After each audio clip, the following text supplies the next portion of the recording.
Hello dear aspirant, welcome to Galaxy classes online platform. आज हम आपसे UP PCS mains judiciary exam के बारे में डिस्कस करने वाले हैं। आपका मेंस का एग्जाम लगा हुआ है, नजदीक है। तो हम आज की क्लास में ये देखने की कोशिश करेंगे कि आप मेंस के क्वेश्चंस का आंसर कैसे देंगे, और ना सिर्फ इसी बात पर चर्चा करेंगे बल्कि ये भी देखेंगे कि जीएस एनसीईआरटी का स्टडी आपके लिए कैसे हेल्पफुल होगा। नो डाउट, यदि 6 से 12 एनसीईआरटी आप पढ़ते हैं तो प्रश्नों का उत्तर तो आप दे ही लेंगे, साथ ही साथ आप बहुत अच्छा नंबर भी स्कोर करेंगे, क्योंकि एनसीईआरटी न सिर्फ आपको फैक्ट का नॉलेज देता है बल्कि एनसीईआरटी आपके राइटिंग स्किल में भी सहायता करेगा कि आपको प्रश्नों का जवाब कैसे देना है, कैसे लिखना है, कैसे आपको एग्जाम्पल के थ्रू अपनी बात को समझाना है, फैक्ट में लॉजिक में कैसे समावेशन करना है। ये तमाम बातें आपको काफी मदद करने वाली हैं। तो हमने जो पेपर का एनालिसिस किया है, जो पेपर पर हमने देखा है इसके बारे में, पेपर को, क्वेश्चंस को, तो क्वेश्चंस को देखने के बाद हमें एक बिल्कुल क्लियर हो गया और हम ये बात को समझ पा रहे हैं कि एनसीईआरटी का पढ़ना आपके लिए बहुत जरूरी है। यदि आप as a aspirant regular NCERT पढ़ रहे हैं और अपने प्रश्नों का जवाब एनसीईआरटी के थ्रू देने की कोशिश कर रहे हैं तो आप बेहतर नंबर गेन कर लेंगे। और इसमें कोई भी ऐसा क्वेश्चन हमें नहीं दिखा जिसका जवाब आप एनसीईआरटी से न दे पाए। कुछ मॉडर्न क्वेश्चन है, करंट से जुड़े हुए क्वेश्चन है, हो सकता है कि उसके सारे जवाब एनसीईआरटी से न मिले, लेकिन उसमें भी उससे संबंधित, विषय से संबंधित जो भूमिका है या सब्जेक्ट से संबंधित जो कंटेंट है, यदि वो एनसीईआरटी से आप लिखते हैं तो आप बेहतर नंबर गेन करेंगे। मार्केट में कंपटीशन के लेवल पर जो भी गाइड्स हैं, निसंदेह सारे गाइड्स एनसीईआरटी को बेस बनाकर ही लिखे जाते हैं। तो बेहतर होगा कि किसी गाइड को पढ़ने के बजाय कि आप एनसीईआरटी का स्टडी करें। और गैलेक्सी क्लासेस की तरफ से हमारे यहाँ आने के पीछे मेन मोटो यही है कि हम ये आपको समझा पाएं कि कैसे एनसीईआरटी को पढ़कर यूपी पीसीएस जुडिशरी मेंस के क्वेश्चंस को आप इजीली सॉल्व कर पाएंगे, चाहे वो हिस्ट्री के क्वेश्चन हो, ज्योग्राफी के क्वेश्चन हो, इकोनॉमिक्स के क्वेश्चन हो या पॉलिटी के क्वेश्चन हो। हमेशा एक्सपर्ट इस बात के लिए आपको सजेस्ट करते हैं कि 6 to 10 ऑल सब्जेक्ट आप एनसीईआरटी पढ़िए और 11-12 हिस्ट्री, इकोनॉमिक्स, ज्योग्राफी और पॉलिटी कम से कम ये स्टडी आपको करना है। तो हम जब क्वेश्चंस को देख रहे थे तो क्वेश्चन को हमने देखा, प्रीवियस ईयर के क्वेश्चंस को, तो हमने पाया कि इन प्रश्नों का जवाब आप एनसीईआरटी के थ्रू बहुत ही इजीली दे देंगे, है ना। एनसीईआरटी पढ़कर बड़े आसानी से इन सवालों के जवाब आप दे सकते हैं। क्वेश्चन है कि भारत के संसदीय चुनावों के लिए निर्वाचन क्षेत्रों के परिसीमन के तरीके का उल्लेख करिए, और ये आपको मात्र कितने शब्द में, है ना, ओनली 75 वर्ड में ही लिखना है। तो इसका मतलब कि बहुत ही कम समय में आपको बहुत सारी बातों को लिखने की रिक्वायरमेंट है, राइट।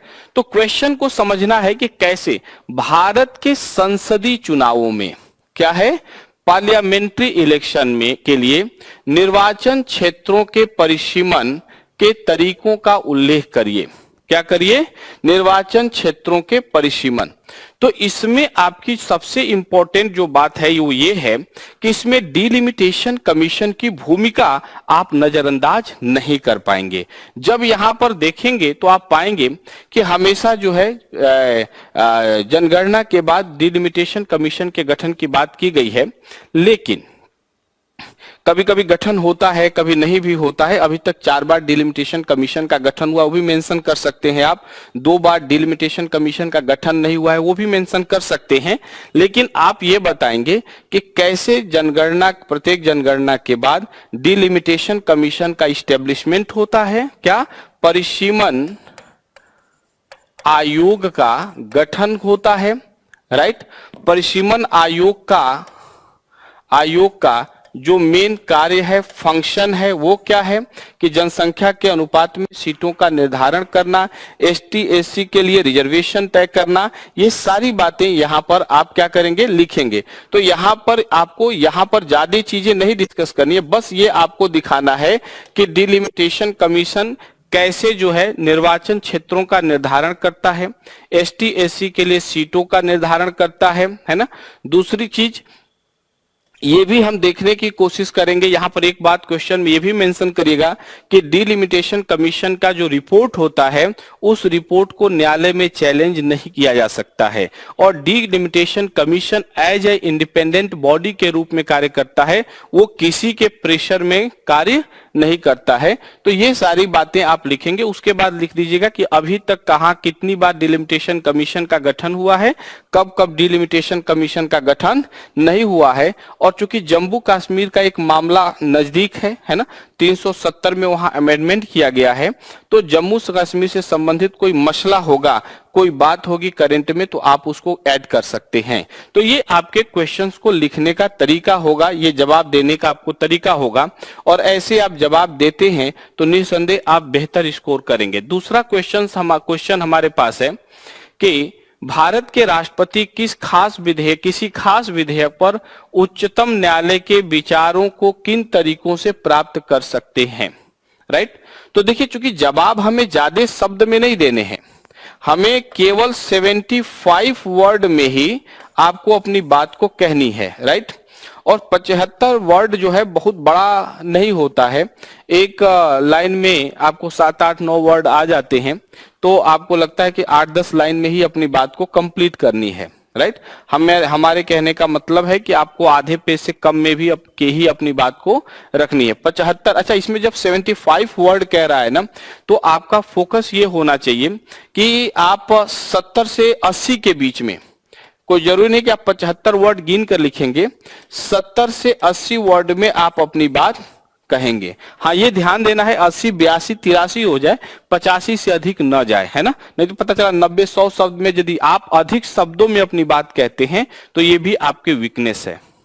आपसे जो कहा जाए वही आप काम करिए। तो यदि 75 शब्द कहा है तो इसको कॉमन मान लीजिए, 75 कहा है तो 70 से 80 वर्ड में, और ये लिखने की प्रैक्टिस से होगा।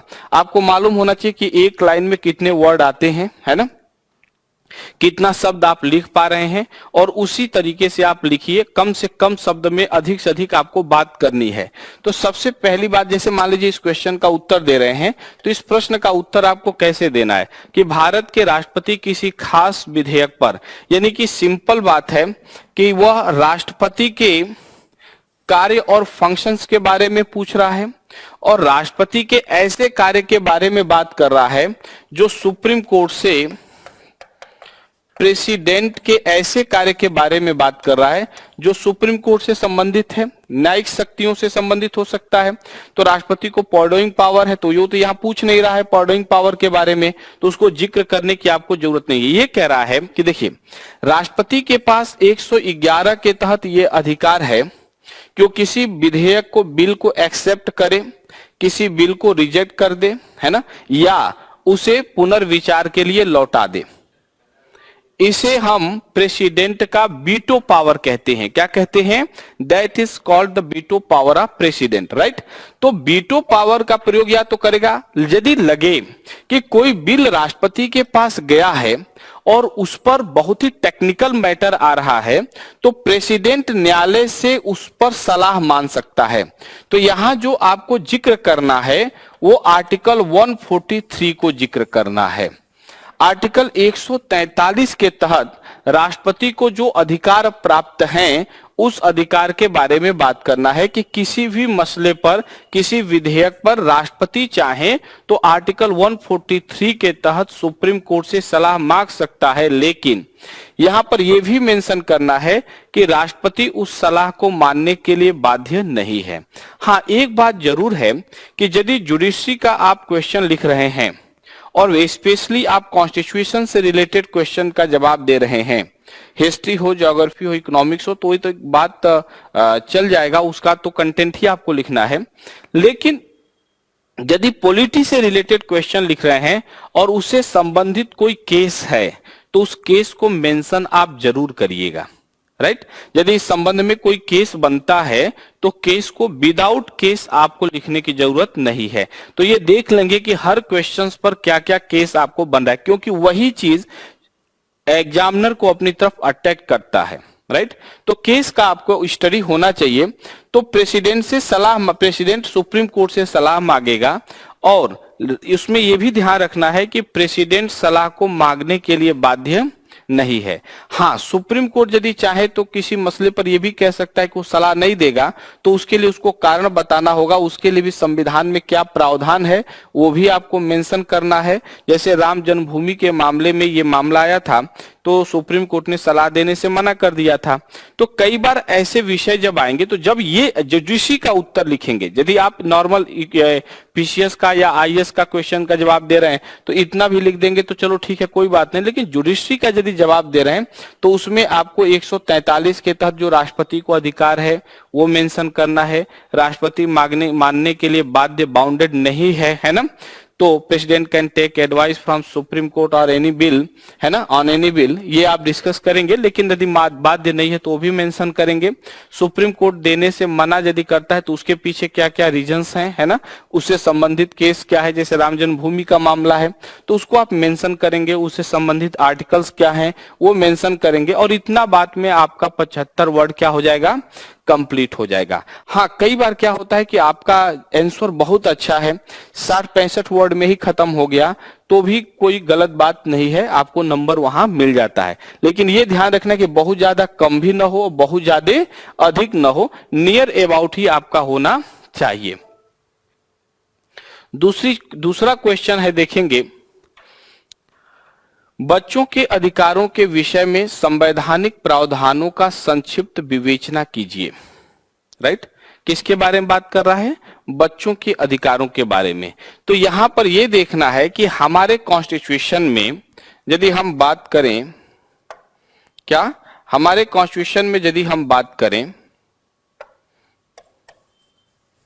दी कॉन्स्टिट्यूशन ऑफ इंडिया की बात, तो हमारे संविधान में कहां पर डिस्कशन किया गया है, क्या डिस्कशन किया गया है बच्चों के अधिकारों के बारे में। और यहां पर आपको जब डिस्कस करेंगे तो उन तमाम आर्टिकल्स को जिक्र करने होंगे जो आप के बच्चों से मतलब संबंधित है, आपके बच्चों के जो अधिकार है उससे संबंधित है। तो उसमें आप 2-3 जगह देखेंगे, जैसे फंडामेंटल राइट्स देखेंगे। तो फंडामेंटल राइट्स में क्या क्या बातें हैं, तो जैसे हमारे संविधान में 21A है ना, 6 से 14 साल के बच्चों को शिक्षा का अधिकार देता है ना, 6 से 14 साल के राइट टू एजुकेशन की बात करता है। तो आर्टिकल 21 से फ्री एंड कंपलसरी, है ना, एजुकेशन की बात कर रहा है। Directive principle of state policy की देखेंगे तो आर्टिकल 45 जो है डिस्कस कर रहा है कि 0 से 6 साल के बच्चों को शिक्षा और सुरक्षा, right to protection and education for 0 to 6 year child, है ना। तो ये भी आप जिक्र करेंगे, है ना। किस संविधान संशोधन द्वारा इसको ऐड किया गया, है ना, तो 86 कॉन्स्टिट्यूशनल अमेंडमेंट एक्ट, वो भी आपको याद रखना है। और साथ ही साथ फंडामेंटल ड्यूटीज की बात करेंगे तो यदि ये चाहे तो फंडामेंटल ड्यूटीज जो 11th है नहीं भी जिक्र कर सकते हैं, कोई जरूरी नहीं है, क्योंकि यहाँ अधिकारों की बात कर रहा है और ये गार्जियन का कर्तव्य है। जो ये बता रहे, every parents or guardian to ensure provide opportunity their child or ward to right to education. तो निसंदेह देखेंगे तो ये मौलिक कर्तव्य कहीं ना कहीं इससे फंडामेंटल राइट से जुड़ा हुआ विषय है। तो उस सेंस में यदि इसको मेंशन भी कर देते हैं, नहीं भी करते हैं कोई डाउट नहीं है, कोई दिक्कत नहीं है, मेंशन कर देते हैं तो भी कोई दिक्कत नहीं है। तो आप चाहें जैसे लगे कि आपको वर्ड कम पड़ रहा है तो उसको मेंशन कर सकते हैं।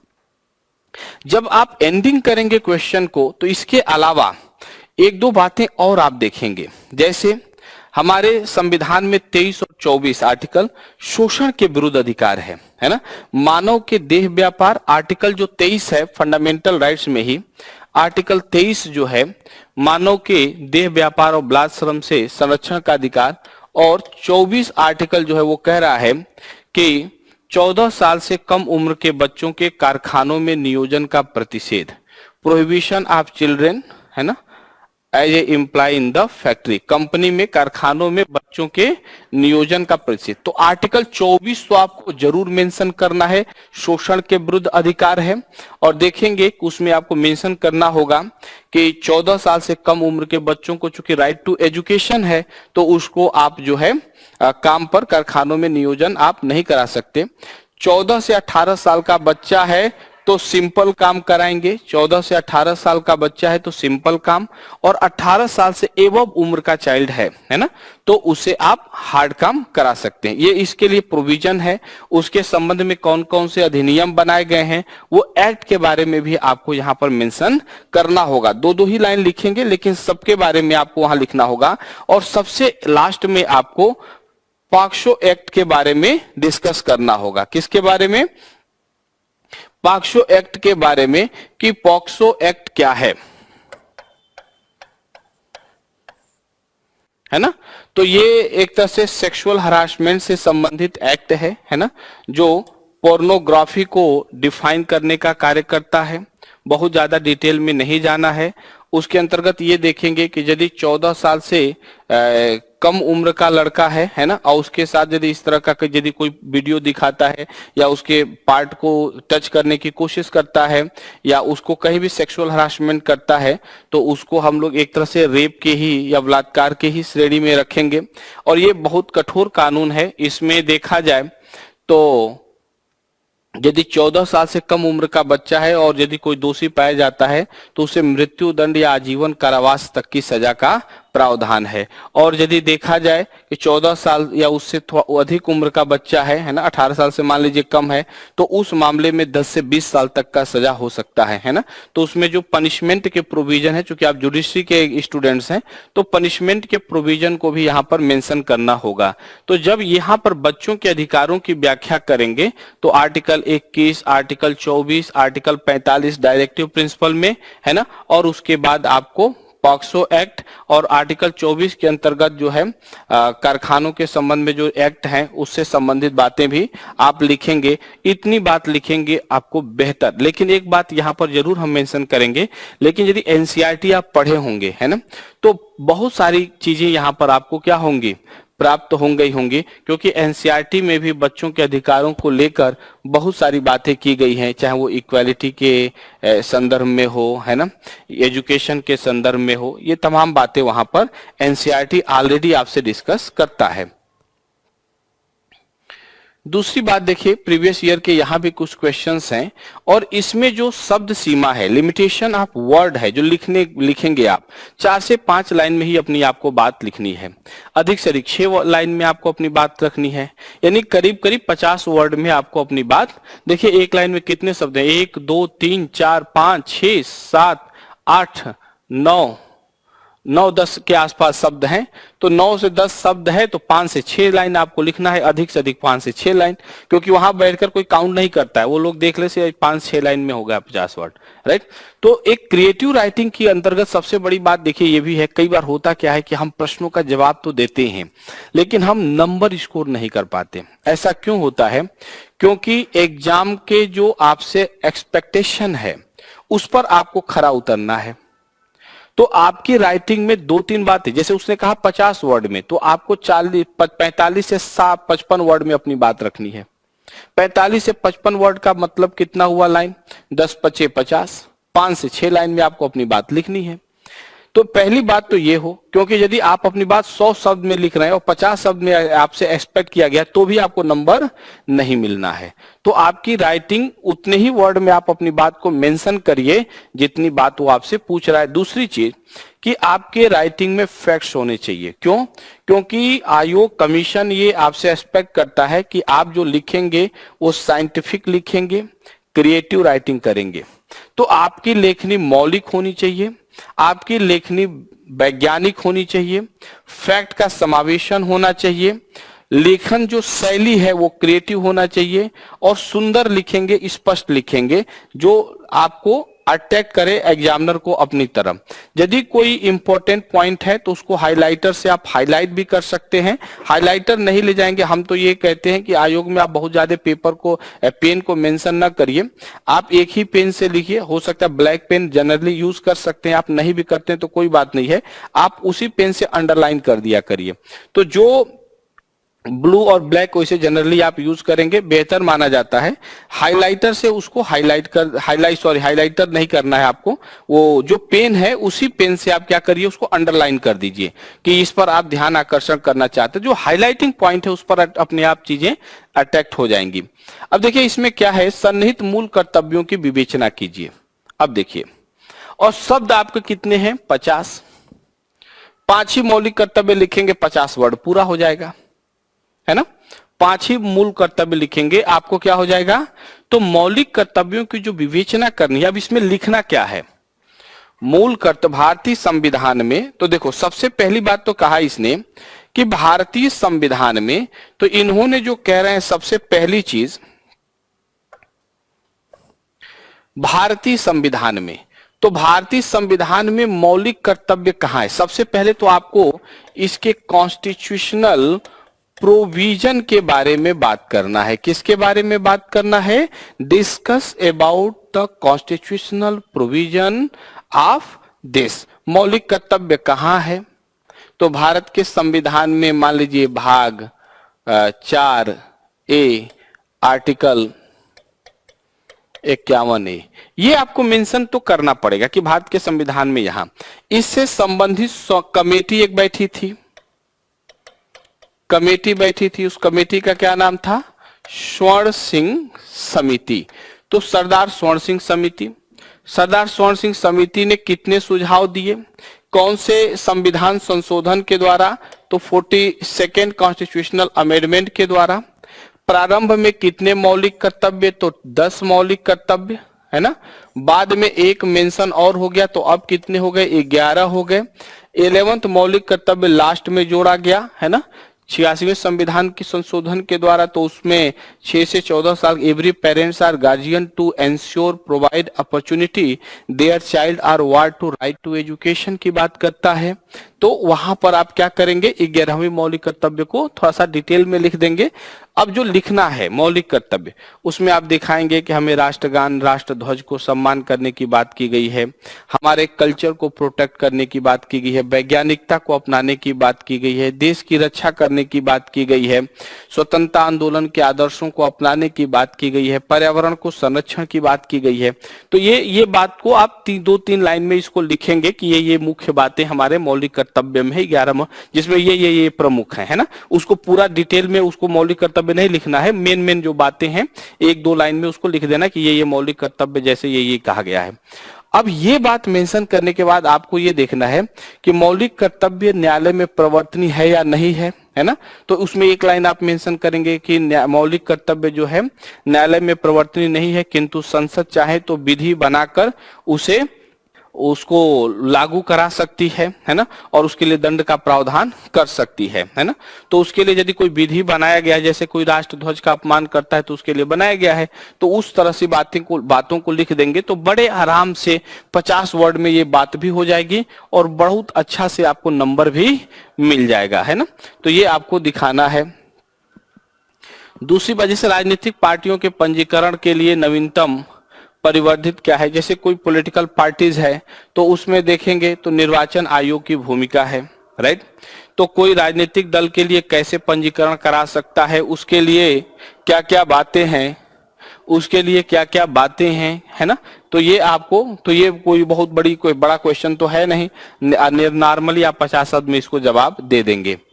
भारत के संविधान में अनुच्छेद 21 में प्राण एवं दैहिक स्वतंत्रता का संरक्षण आश्वासित है, यह क्या भारत में रहने वाले विदेशियों को भी प्राप्त है। देखिए तो यहां पर बहुत अच्छे से आपको जानना है कि फंडामेंटल जो राइट्स हैं हमारे संविधान में, इसे हम लोग मैग्ना कार्टा कहते हैं। क्या कहते हैं, it is also called Magna carta.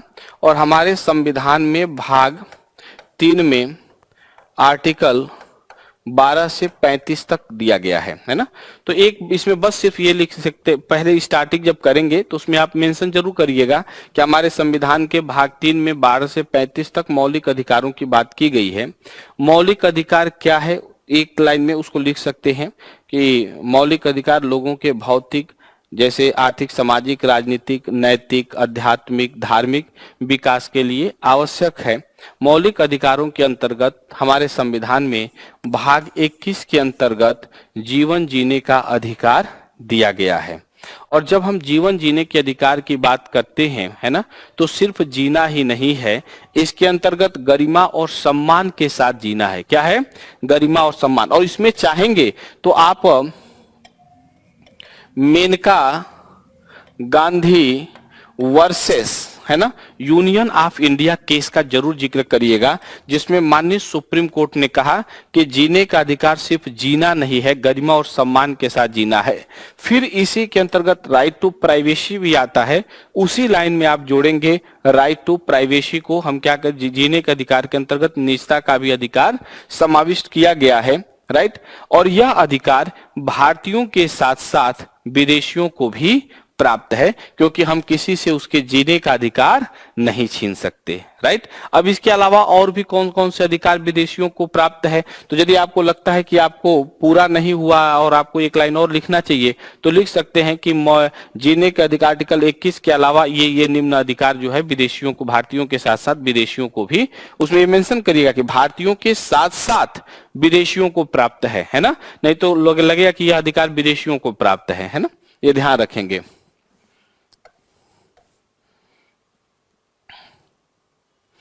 दूसरा क्वेश्चन क्या है? लोक अदालतें न्यायिक प्रक्रिया के अनुसार कार्य करती हैं, है ना। तो स्वाभाविक है, लोक अदालतों का आजकल काफी नाम है ना। तो लोक अदालतों का गठन कैसे हुआ, देखिए इसमें 3-4 बातें लिखनी है। लोक अदालतों का गठन कैसे हुआ, लोक अदालतों का स्ट्रक्चर क्या है, और बेसिकली यहाँ पर जो बात कर रहा है वो लोक अदालत का कार्य पूछ रहा है। सामान्य न्यायिक प्रक्रिया का के अनुसार कार्य करती हैं, है ना। तो इसमें जो है समझौताकारी प्रवृत्ति वगैरह जो इसका अधिकार है लिखेंगे। लोक अदालतों में जो मतलब समझौते हो जाते हैं उसको आप ऊपरी अदालतों में चैलेंज नहीं कर सकते। ये तमाम बातें यहाँ पर आप क्या करेंगे, मेंशन करेंगे लोक अदालतों के बारे में, है ना। तो यदि ये मेंशन आप करते बेहतर नंबर मिल जाएगा वहां पर आपको, राइट। तो ये सारी बातें हम लोग उसी चीज को ये इंग्लिश में मेंशन कर रहे हैं जो चीजें हम लोगों ने ऊपर डिस्कस किया, है ना। देखिए कुछ नए भी क्वेश्चंस हैं आपके साथ, है ना, जिसमें इसको बड़े लेवल पर आपको डिस्क्रिप्टिव काफी लिखना है। जैसे भारत में नए राज्यों के सृजन के संबंध में संवैधानिक प्रावधानों का उल्लेख करिए। जैसे मान लीजिए इसके बारे में हम लोग चर्चा इजिली कर सकते हैं, है ना। भारत में नए राज्यों के सृजन के संबंध में, है ना, तो इसमें देखेंगे कि भारत के संविधान में भाग 1 की बात करेंगे, और भाग 1 में आर्टिकल 1 to 4, राइट। तो इसमें 2 आर्टिकल हैं, आर्टिकल आपको 2 डिस्कस करना है, राइट, और आर्टिकल 3। आर्टिकल 2 सीधे कह रहा है एडमिशन ऑफ न्यू स्टेट, है ना, नए राज्यों का वो निर्माण की बात कर रहा है, और आर्टिकल 3 कह रहा है फॉर्मेशन ऑफ न्यू स्टेट, है ना। तो mention the constitutional provision pertaining the creation of new state in India. Bharat में नए राज्यों का क्रिएशन की बात कर रहा है। तो यदि आर्टिकल 2 को मेंशन कर देंगे एडमिशन, और इसमें आप सिक्किम का उल्लेख कर देते हैं, क्या सिक्किम का उल्लेख करते हैं, और उसके संबंध में 35वां और 36वें संविधान संशोधन का जिक्र करिएगा। आर्टिकल 3 के अंतर्गत संसद को क्या पावर है कि formation of new state, change the name of new state, alteration the area of new state, और इन तीनों संबंध में the law made by the parliament centre, कानून बनाने का अधिकार संसद को है। और आर्टिकल 4 का भी आप मेंशन करिएगा कि आर्टिकल 2 और 3 के संबंध में, है ना, the law made under article 2 and 3 it can be possible through simple majority. इसके लिए आपको अनुच्छेद 368 का आर्टिकल 368 का यूज का कोई रिक्वायरमेंट नहीं है। It can be possible through simple majority, है ना। तो ये आप आसानी से इस बात को लिखते हैं और यहाँ पर आप नंबर गेन कर लेंगे। आप उसमें बता देंगे वर्तमान में भारत में, चूंकि सभी राज्यों को के बारे में डिस्कस करना नहीं है, ठीक, जो लेटेस्ट में राज्य बने हैं जिसमें जम्मू कश्मीर को भी डिस्कस कर सकते हैं, है ना, कि अभी हाल ही में बनाए गए यूनियन टेरिटरी के रूप में, और इन सबको जिक्र कर दीजिएगा, है ना। और भी यूनियन टेरिटरी देख लेंगे, 2 यूनियन टेरिटरी को मर्ज किया गया उसको भी आप देख लेंगे, उसको भी मेंशन कर देंगे, है ना। और इसके संबंध में कोई केस वगैरह होगा तो उसको भी आप क्या करेंगे, जिक्र कर लेंगे। तो 150 शब्द में नियर अबाउट आप लिख लेंगे, है ना। आर्टिकल 1 को चाहेंगे तो थोड़ा बहुत एक्सप्लेन कर लेंगे, है ना। India that is Bharat shall be union of state, राज्यों का संघ है, उसको एक्सप्लेन कर लीजिएगा। बशर्ते आपको ये दिखाएंगे कि कैसे कर सकते हैं, किसी राज्य की राजधानी का नाम बदलना हो, है ना, तो वो भी कौन करेगा, सेंटर ही करेगा, है ना। तो ये सारी चीजें यहाँ पर आपको मेंशन करना है। दूसरा एक क्वेश्चन है, नर्मदा पर बनी सरदार सरोवर परियोजना की प्रगति का आलोचना, तो ये करंट से जुड़ा हुआ प्रश्न है ना। तो ऐसे आप कोई भी जो परियोजना होगा, कोई नीति होगी, योजना होगा, तो आप देख लेंगे। यदि सरदार सरोवर परियोजना के बारे में पूछ रहा है तो हो सकता है 1-2 साल के अंदर कोई करंट में विवादित परियोजना हो या हाईलाइटेड पॉइंट हो, तो उसको आप देख लीजिएगा, उसके संबंध में आपको बातें लिखनी है ना। जब इस तरह की से नदी सरोवर परियोजना वगैरह की बात की गई है तो इसमें देख लेंगे कि नदियों के सबके संबंध में विवाद, पानी के संबंध में जो भी विवाद होगा उसमें क्या क्या वो उसमें बनाया गया है, उसके लिए बोर्ड वगैरह, और उसमें क्या क्या संबंध है, किससे संबंध है, किन राज्यों से संबंधित है, कौन कौन से राज्य इफेक्ट हो रहे हैं, कौन पर्टिकुलर स्टेट का क्या उसमें मत है ना, सेंटर का उसमें क्या मत है, हाल ही में गृह मंत्री ने उसमें क्या पहल किया है। यदि इस तरह की कोई बातें हों तो थोड़ा सा उसमें करंट के क्वेश्चन है और उसमें आपको थोड़ा अपडेट रहना पड़ेगा, और अपडेट ही आपको आंसर लिखना है, ट्रेडिशनल आंसर नहीं लिखना है। बाकी चीजें तो देखिए, कम से कम हमें ये देखना है। तो हम यहाँ पर जो इन प्रश्नों को देखें, राइट, इन प्रश्नों को जो मैंने देखा और हम लोग जो इस प्रश्न पर रिसर्च किए, तो हमें ये लगा कि चलो फैक्ट्स तो है, आर्टिकल्स भी हैं, वो तो आपको मिलेगा ही, लेकिन एनसीईआरटी यदि आप पढ़ते हैं तो नो डाउट ऐसे प्रश्नों का आंसर आप बहुत इजीली और बहुत ही बेस्ट तरीके से आप लिख सकते हैं, बहुत ही अच्छा नंबर गेन कर सकते हैं। हमने तो ये पाया कि इसमें कई ऐसे क्वेश्चंस थे जिससे मिलते जुलते क्वेश्चन एनसीईआरटी के प्रैक्टिस में था, उसके चैप्टर के खत्म होते ही उस तरह के क्वेश्चंस मेंशन थे, और वहां से लग रहा था कि क्वेश्चन कॉपी पेस्ट किया गया है। तो एक बार हम सभी जो स्टूडेंट्स हैं, यदि आप आईएएस की तैयारी कर रहे हैं, पीसीएस की तैयारी कर रहे हैं, जुडिशरी की तैयारी कर रहे हैं, और आज का इस सेशन जो है स्पेशल जुडिशरी को लेकर ही फोकस था, और आज की क्लास में हमें सिर्फ ये बताना था, हम ये देखने की कोशिश कर रहे थे कि किसी प्रश्न का हमें जवाब कैसे देना है और एनसीईआरटी हमारे लिए कितना और कैसे हेल्पफुल है। तो मैंने जो पाया है, हमने जो रिसर्च किया है, हमारी टीम ने जो रिसर्च किया है, उसमें उसने पाया है कि यदि आप एनसीईआरटी का प्रॉपर स्टडी कर रहे हैं, रेगुलर स्टडी कर रहे हैं, सिस्टमेटिक स्टडी कर रहे हैं, तो UP PCS judiciary mains exam में न सिर्फ आप क्वेश्चन के जवाब आंसर अच्छे से लिख पाएंगे, जवाब दे पाएंगे, बल्कि आप उसकी बेहतर से बेहतर तरीके से उसका जवाब देंगे और अधिक से अधिक नंबर गेन करेंगे। इसमें आपको एनसीईआरटी में 2-4 बातें और भी लाभ होती हैं। आपको वर्ड मिल जाते हैं, यदि इंग्लिश मीडियम है, हिंदी मीडियम है, किसी प्रश्न का जवाब कैसे देना है, सेंटेंस को कैसे हमें सजाना है, कौन कौन से वर्ड प्रयोग करने हैं। जुडिशरी में कहीं कहीं स्पेशल वर्ड होते हैं, तो जो जुडिशरी के क्वेश्चंस होते हैं उसका जवाब देंगे तो वहाँ स्पेशल वर्ड या टर्म का प्रयोग आप करेंगे, क्योंकि कॉन्स्टिट्यूशन वाले में आपका बड़े आसानी से हो सकता है। और 11th-12 में देखेंगे, इंडियन कॉन्स्टिट्यूशन की एक पूरी बुक ही है ना, पॉलिटिकल सिस्टम की बुक है, पॉलिटिकल थ्योरी है आपका, है ना, कंटेम्प्रोरी वर्ल्ड पॉलिटिक्स है, politics in India since independence, है ना, सिंस इंडिपेंडेंस है। ये कौन सी वाली, इसको, हाँ, Indian constitution at work, Bharat का संविधान है ना, ये आपको जो है ये 4 पेपर तो कम से कम पढ़ लेने हैं। ये 4 पेपर से आप बहुत अच्छा क्वेश्चन सॉल्व कर लेंगे। तो एक बार आप सबको आपको ढेर सारी बधाई, उज्जवल भविष्य के लिए शुभकामनाएं, है ना। और शुभकामनाओं के साथ यही हमारा सलाह है कि आप एनसीईआरटी का प्रॉपर स्टडी करिए, सिस्टम में स्टडी करिए और अपने प्रीवियस ईयर के पूछे गए प्रश्नों का विश्लेषण जरूर करिए। उसको आंसर लिखने की खूब अधिक से अधिक प्रैक्टिस करिए। आपकी जो राइटिंग है क्रिएटिव होना चाहिए, मौलिक होना चाहिए, साइंटिफिक होना चाहिए और फैक्ट का बेहतर समावेशन होना चाहिए। जितने वर्ड में आपको जवाब देना है उतने ही वर्ड में आप जवाब दीजिए। एक बार फिर से आप सबको ढेर सारी शुभकामनाओं के साथ थैंक यू वेरी मच।